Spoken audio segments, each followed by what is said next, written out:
Masama nga bang magsama ang tatlong tao sa isang picture? Mga kaibigan, may isang pamahiin na nagsasabing malas daw magsama ang tatlong tao sa isang litrato dahil ang isa sa kanila ay mamamatay. Ang paniniwalang to ay nagsimula sa Vietnam na di kalaunan ay kumalat sa karatig bansa nito sa Asia pati na dito sa Pilipinas. Sinasabing malas daw magsama-sama sa isang picture ang tatlong tao dahil kung sino man yung nakapwesto dun sa gitna ay siya ang unang mamamatay sa kanilang tatlo. Kaya naman kung mapapansin nyo, kapag nagkakaroon tayo ng group photo o group selfies at napansin nating tatatlo lang tayong magpipicture ay magtatawag pa tayo ng isa pang kasama o di kaya kapag wala ng ibang tao ay aalis muna yung isa upang maiwasan ang pamahiin na to. Ang tanong ay paano ito nagsimula?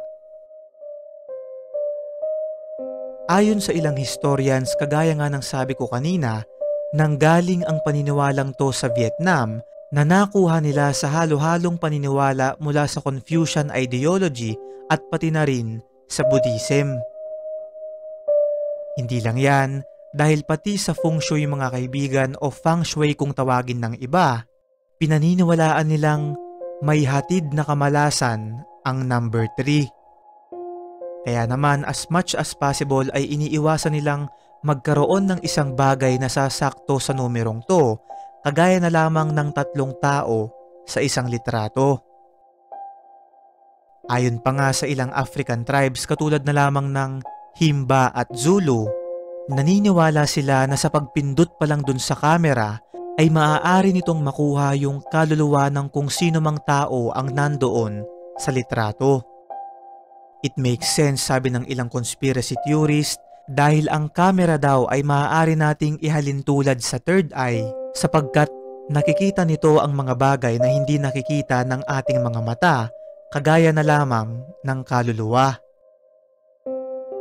Kung mapapansin nyo rin ay madalas magpakita ang mga kaluluwa sa litrato na ayon sa mga conspiracy theorist na to ay ito raw yung kaluluwa ng mga taong namatay dahil binasag nila yung pamahiing bawal magsama ang tatlong tao sa isang picture. Maaari din daw na kaya iniiwasan nilang magsama ang tatlong tao sa isang litrato ay dahil yung isang tao ay walang partner na makakapalitan niya ng enerhiya, kaya ang enerhiya nito ay mapupunta dun sa camera na dahilan upang siya ang unang mamatay sa kanilang tatlo. Mga kaibigan, hanggang sa panahon natin ngayon ay marami pa rin ang sumusunod sa pamahiin na to sa takot na baka may mangyari sa kanilang hindi maganda. Marami din naman ang binabalewala ito at patuloy na kumukuha ng litrato kahit na tatlo lang sila dun sa picture. Ika nila ay lagi nila itong ginagawa pero wala naman daw nangyayaring masama o hindi kaaya-aya sa kanila. Ganun pa man, totoo man o hindi mga kaibigan, ay hindi natin pwedeng i-invalidate ang paniniwala ng ibang tao dahil sigurado akong marami sa atin dyan ang nakaranas na at napatunayan na totoo ang pamahiin na to. At sigurado rin akong marami din dyan ang napatunayan na hindi ito totoo. Ang magandang gawin ay irespeto na lang natin ang paniniwala ng isa't isa dahil wala naman talagang nakakaalam ng totoo dito sa mundo nating punong-puno ng hiwaga. Ikaw kaibigan, ginagawa mo rin ba ang pamahiin na to? I-comment mo sa baba ang iyong karanasan at magkakasama natin itong pag-usapan.